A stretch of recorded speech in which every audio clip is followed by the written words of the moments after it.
Estamos en Encendidos, muchas gracias por acompañarnos. Esto es RPP, confianza por todos los medios, y está en agenda nacional, sin duda, replantearnos las formas en las que los jovencitos asumen un trabajo. Así es, ya sabemos ahora, y eso es doloroso, es la confirmación de la que ya sabíamos, ¿no? Que Carlos Campos y Alexandra Porras pudieron no morir esa noche, si es que todas las medidas de seguridad de ese McDonald's hubiesen estado cubiertas. Finalmente, Sunafil ya publicó el resumen de la investigación en sí, que en resumen lo que dice es que la empresa no había realizado evaluaciones de riesgo y controles periódicos de las condiciones de trabajo del personal a su trabajo, que no había cumplido con brindar información y capacitación a sus trabajadores en materia de seguridad, que el reglamento interno no contenía los estándares de seguridad para limpieza de áreas, que la empresa no acreditó la entrega ni supervisó el uso de los equipos de protección personal, que tampoco brindó las condiciones de seguridad en el lugar de trabajo, ni en las instalaciones, ni en las maquinarias o equipos que empleaban, específicamente en la máquina dispensadora de bebidas gaseosas, y que no realizó la supervisión efectiva de las condiciones de seguridad. Si estos 6 acápites se hubiesen cumplido, 2 familias no estarían rotas llorando. Le damos la bienvenida al doctor Ricardo Herrera, es un abogado laboralista, y me refería a los jovencitos que empiezan su vida porque no tienen la suficiente información para exigirle a una empresa las condiciones en las que deben trabajar, qué tipo de contrato deben firmar. El hecho que sean jóvenes, no hay ningún derecho que los expongan a lo que estamos viviendo ahora, a trabajar en un sitio donde hay riesgo de muerte, porque no les dio la gana, cometieron la negligencia de no reparar ese dispensador de bebidas gaseosas. Si lo reparaban, no pasaba corriente, así de elemental. Y ahora no le podemos echar la culpa a que vivimos en un país de informales. Es una transnacional debidamente instalada en todas las capitales del mundo. Bienvenido, doctor Ricardo Herrera. Mauricio, buenos días. Buenos días. Sí, en efecto, lamentable la muerte de estos 2 jóvenes que creo que trasuntan una realidad y una problemática, ¿no? Lamentablemente en el sector formal de la economía hay algunas empresas que no tienen todavía conciencia ni práctica de seguridad y salud ocupacional. En concreto, para decirlo en simple, si estos 2 chicos tenían guantes y botas aislantes, el agua no hubiera sido el canal por el cual corrió la energía eléctrica del dispensador que tenía fuga de energía, ¿no? Y no se hubieran electrocutado.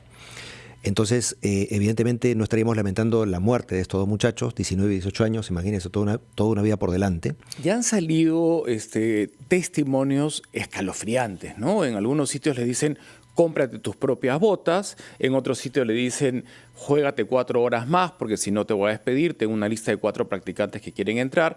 Y todo parte desde el temor del adolescente o desde la ilusión de quererse pagar con sus ingresos su propia carrera. Entonces, ¿qué está fallando en el marco legal o en auditoría o inspectores? De repente el marco legal ya existe, pero no están haciendo pues finalmente las inspecciones en los términos que deberían, ¿no?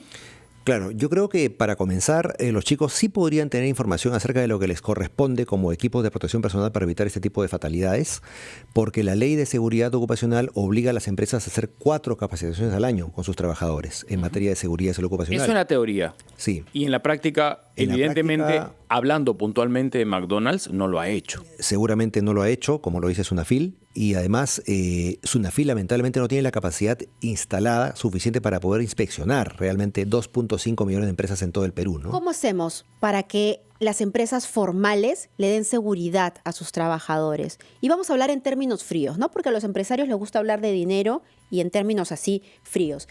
La sanción que le ha impuesto Sunafil de 850.000 soles aproximadamente a McDonald's, ¿es suficiente para una corporación gigante que cualquier día puede hacer ese dinero? Bueno, la sanción económica es sin duda dura, es cuantiosa la cifra, pero la sanción más eficaz desde mi punto de vista es la penal.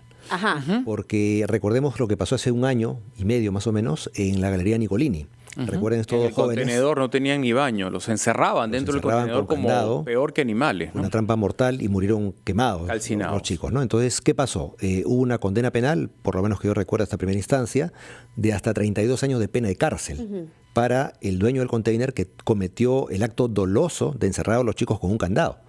Entonces, ese tipo de sanciones son ejemplarizadoras. Yo creo que si los Y luego vino lo de VK. Usted se acuerda que también murieron 5 personas, me parece, 5 atrapados dentro de una oficina que nunca debió existir y que la municipalidad de Miraflores autorizó construir.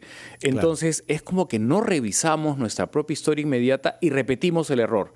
Y en este caso, si existe la teoría escrita, redactada, ¿por qué no se cumple? ¿Dónde está finalmente el punto débil que permite que nuestros jóvenes mueran de esta manera? Yo creo que la solución va por Inenarrable. el lado de la responsabilidad penal, ¿no? Si los empleadores o los funcionarios responsables de estas omisiones pagan con su libertad personal, con años de cárcel, las irresponsabilidades en las que incurren, definitivamente esto puede cambiar, ¿no? Pero ahí se puede romper la pita por el lado más débil, porque entonces van a decir, bueno, el supervisor de turno es el responsable. Cuando estamos hablando de tremenda transnacional, que es encargada de reclutar a gente que debe estar O sea, en el preparada. organigrama le van a ir echando la culpa al inmediato superior, pero penalmente, ¿quién tendría la responsabilidad? Penalmente no creo que llegue a la cabeza, ¿no? Porque Eso es la pena, ¿no? Sí, el delito de Porque el seguridad de la ocupacional. cabeza, si llegase finalmente a cumplir la pena, Sí. se encargaría de contratar a gente que no ponga en riesgo su libertad. Claro, Como sabe que a él no le va a pasar nada, contrata gente ya. claro, pero yo creo que si más bien el jefe inmediato prueba que en efecto escaló la necesidad de arreglar ese dispensador, ¿no? el de la tienda de McDonald's, ¿no? Y no se hizo nada, la responsabilidad sube en cadena hasta arriba, hasta la gerencia general. Esto sin quitar la responsabilidad civil. Es decir, estas familias, las familias de Alejandra y de Carlos, merecen ser indemnizadas. Sin duda alguna. Y en el caso, por ejemplo, de VK, que pasó, me parece, la Navidad pasada, hubo acuerdos conciliatorios con los deudos, con la familia de los fallecidos, por cientos de miles de dólares para poder evitar una condena penal, ¿no? Yo creo que si bien es cierto, una vida es incalculable en cuanto a su valor. No tiene valor. No tiene No hay valor. dinero que lo pueda pagar. Por lo menos una reparación civil que de alguna manera satisfaga medianamente esa expectativa de perder al ser querido puede ser algo más o menos equitativo, ¿no? Y con lo que Tengo ha hecho una pregunta Sunafil- para el sí, abogado. doctor. Mabel, discúlpame, sí. Señor abogado, en realidad, Mauricio Mabel, estamos hablando de un capítulo que podríamos llamar lo informal en lo formal. Porque estas son empresas formales, pero fíjate qué informales que son tan informales como los combis o todos los problemas que analizamos a diario que suceden en nuestro país. Quisiera preguntarle al abogado, ¿por qué cree usted que estas compañías que son formales son tan informales? ¿Es eso parte de la fábrica que tenemos en el Perú de ser informales en todo y lo trasladan a su negocio? ¿Lo hacen por ahorrar gastos? ¿Por qué cree que son tan informales estas compañías formales? Yo creo que por la falta de fiscalización. En efecto, el Estado no tiene presencia como debería tener y lamentablemente pues una vez al año o una vez cada 2 años llega un inspector de Sunafil a un centro de trabajo, ¿no? Entonces, ante eso evidentemente uno relaja las formas y sobre todo en este caso los cuidados de seguridad y salud ocupacional, que son lo más importante, lo más delicados en un centro de trabajo porque se juega la vida o la integridad física de las personas, ¿no? Pero que deberían ser tan normales como preparar hamburguesas, tener que el pan esté limpio, o sea, todo eso debería ser tan normal, pero es informal. Por Claro, eso lo que pasa es la que reflexión la que le hago franquicia- es que es parte del Perú. Ciertamente, la franquicia en este caso cuida fundamentalmente seguir el procedimiento a cabalidad de la fabricación del alimento. Es una No la transnacional. seguridad Nos ocupacional. preguntamos qué hubiese pasado en cualquier estado norteamericano si los jovencitos fuesen norteamericanos y se prueba que no le hicieron mantenimiento a la dispensadora de gaseosas, que no tenían guantes de seguridad, que no tenían botas. ¿Por qué en otros países si hay rigor con las transnacionales y acá somos tan flexibles? Y un segundo punto, los jovencitos que nos están escuchando o los padres de familia que se han quedado atemorizados y ya no quieren incentivar en algo tan importante en la vida de una persona como es el trabajo, ¿cómo finalmente les damos una garantía, aunque sea escrita, para que exijan y le pierdan ese temor que me parece que ha dejado comprensiblemente lesionadas a muchas familias? No solo a las que han perdido a estos jovencitos, sino a los que ya se estaban alistando para trabajar este verano, por ejemplo, ¿no? Vamos a volver con sus respuestas luego de esta brevísima pausa. ¿Cómo no? Gracias, doctor Revilla, por estar en Encendidos. Sí. Continuamos con el tema que nos convocaba esta mañana junto al especialista Ricardo Herrera, abogado laboralista, la precariedad a la que están sometidos los jóvenes cuando acceden a sus primeros trabajos. Y nos habíamos quedado con dos interrogantes ya planteadas. ¿Cuál sería la reacción de la ciudadanía en cuanto a una sanción cívica? Más allá de lo que pase en lo penal y el desenlace que tenga el juicio, ¿los ciudadanos volverían a comprar en McDonald's si estuviese ocurrido en Estados Unidos? Una realidad que usted conoce, doctor Herrera. Sin duda no, Mauricio. ¿Y el doctor Huerta también la conoce a la perfección? Sin duda no. Yo creo que las asociaciones de consumidores son muy sensibles a este tipo de fatalidades y negligencias supinas de los empleadores y sancionan a las empresas con no consumo de sus productos, no consumo de sus servicios, ¿no? Durante un tiempo prolongado, ¿no? Muchos en redes en el Perú han dicho yo no vuelvo a ir y han sido muy radicales, ¿no? Pero son casos realmente aislados, contados con los dedos de la mano. Porque también es cierto, la gran parte de la economía es informal. Entonces esto que ha pasado ahora con los chicos de McDonald's coincide con los mineros desaparecidos en la mina de Huancavelica por un derrame, ¿no es cierto? Y coincide también con los feminicidios. Entonces la sensibilidad de la población en general yo creo que ha bajado sus decibeles, ¿no? Pero entonces el tema es mucho más profundo, ¿no? Porque estando dentro de una economía informal, el 70%, y probablemente muchos de estos chicos vienen de familias que están inmersas en esta economía informal, ¿cómo saben que están bajo un trabajo precario? No lo saben. Muchas veces piensan que de repente no necesitan ponerse los guantes o no necesitan ponerse las botas o no necesitan ponerse el chaleco para entrar al frigorífico. No lo sé, porque nadie les dice que tiene que ser así. Claro. ¿No? Aquellas personas que tienen como opción este primer trabajo, pues entran y no saben absolutamente nada. Entonces, ¿con quién se quejan si no saben de qué quejarse? Claro, bueno, la ley dice, ¿no? Como decía inicialmente, que las empresas tienen que capacitar 4 veces al año a sus trabajadores en esto, saber cuáles son las precauciones que tienen que tomar para evitar accidentes. Y también, lo dice la norma publicada el 24 de diciembre, el decreto supremo que sacó el Poder Ejecutivo, el Ministerio de Trabajo realiza capacitaciones todos los meses, gratis, para empleadores y trabajadores. Pueden asistir al Ministerio de Trabajo en la avenida Salaverry, en Jesús María, los chicos a estas capacitaciones, ¿no? ¿Dónde pueden encontrar en este momento un joven que quiere acceder a un trabajo en un restaurante, en algún lugar de estos de medio tiempo? ¿Dónde puede acceder a esta información para saber cuáles son sus derechos como trabajador? En la página web del Ministerio de Trabajo. Ahí va a encontrar. Ahí va a encontrar, ¿no? Y vamos, en Google en general hay muchos medios de comunicación que también han difundido pedagógicamente este tipo de precauciones, ¿no? Pero en el fondo también encontramos el problema del empleo juvenil, ¿no? Recordemos que la tasa de desempleo en el Perú es 4% de la PEA, mientras que en promedio, mientras que el desempleo juvenil es 9%.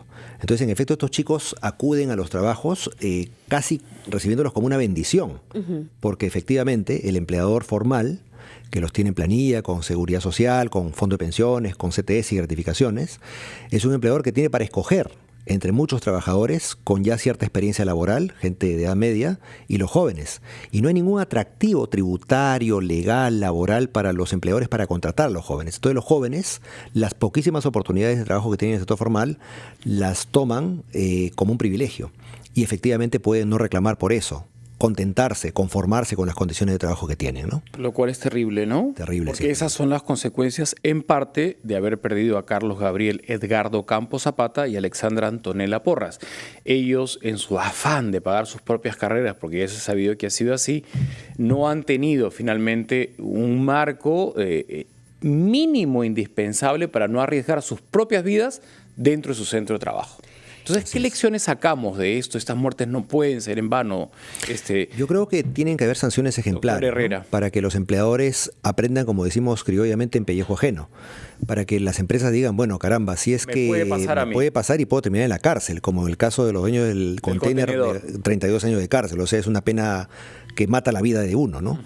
Y es una cadena perpetua, digamos. Prácticamente, ¿no? Eso es lo más creo ejemplarizador y lo más disuasivo de cara a las irresponsabilidades en las omisiones de las normas de seguridad. Pero ¿cuál es el camino que en este caso tiene la familia para encontrar justicia? Porque esto es una FIL, es una cuerda separada, es otro camino que ha aplicado el Estado y los va a sancionar con cierta cantidad de dinero. Pero la familia quiere justicia. Sí, porque de la multa es una FIL, los deudos no van a cobrar nada, ¿no? Los deudos tienen dos caminos, la vía penal, para acusar penalmente a estas personas, a los responsables de esta omisión terrible, y pueden ahí pedir una reparación civil. Normalmente el fiscal aplica el principio de oportunidad y le dice, bueno, señores arcos dorados, ¿no?, a los funcionarios responsables. Tenemos dos opciones: o los acuso penalmente y ustedes van a terminar presos largo tiempo en la cárcel, o en todo caso llegan a acuerdos conciliatorios con montos que las familias acepten. Pero ustedes, ¿quiénes terminan presos? ¿El gerente de la tienda?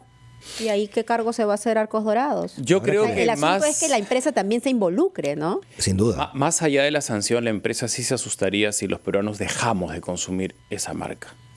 Claro. Esa sería una sanción inmediata, aterradora para ellos, porque se acaba su razón de ser, que es lucrar. Exactamente. Entonces, la sanción debería venir de parte de la ciudadanía. Y de hecho la empresa Mientras, manda darles una idea, mientras el Mauricio. juicio va en paralelo, ¿no?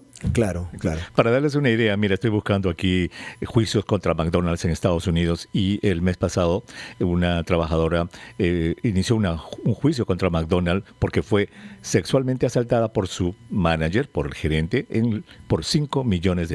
Entonces, fíjate, a eso me refiero. ella está viva. La cantidad de dinero.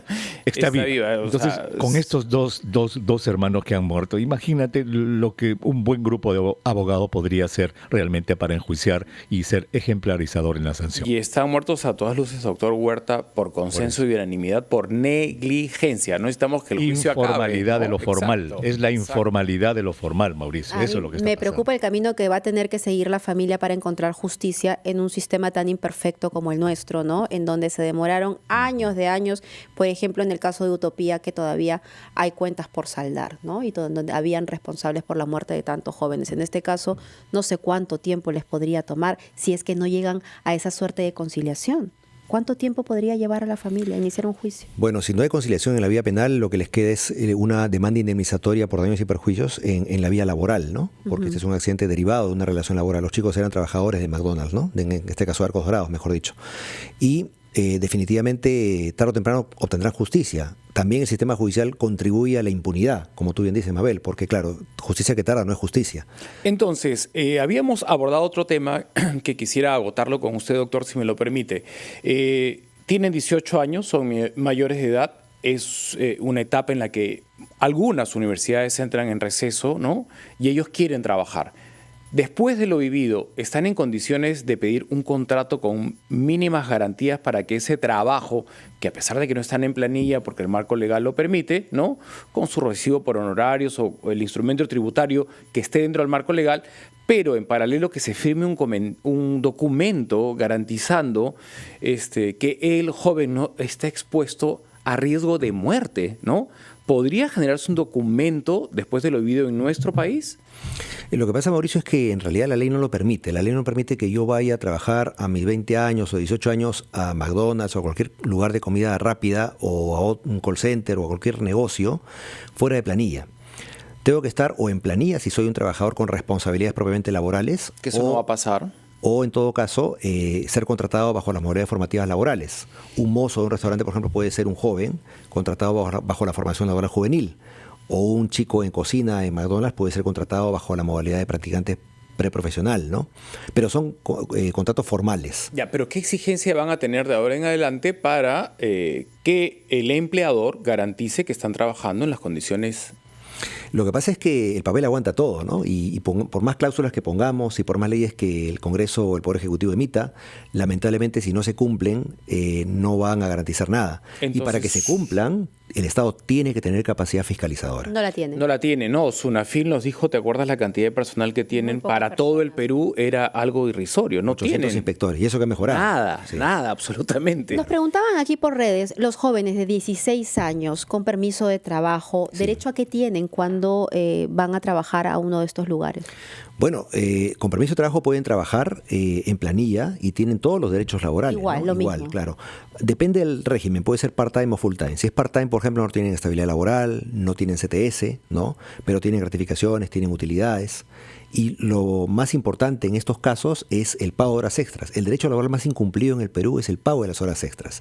Aquí la Constitución dice 48 horas a la semana, pero el promedio de peruanos trabajamos 60 horas a la semana. Y no las pagan. Y no hay pago de sobretiempo, ¿no? Ese es el problema más acuciante en lo laboral, Bueno, fortalecimiento de Sunafil indispensable de ahora en adelante, ¿no? realmente. Y conocer más nuestros derechos, ¿no? Y sanciones penales ejemplares, ¿no? Sin duda, que eso ya lo había planteado el presidente de la República. Entiendo que hoy han tenido una reunión muy temprano para debatir este tema, porque sí, la ley es la ley, pero la ley no es suficiente. Ese es el asunto. 10:59. Muchísimas gracias, Doctor Ricardo Herrera, abogado Gracias. laboralista. Estamos en RPP, confianza por todos los medios. Ya regresamos.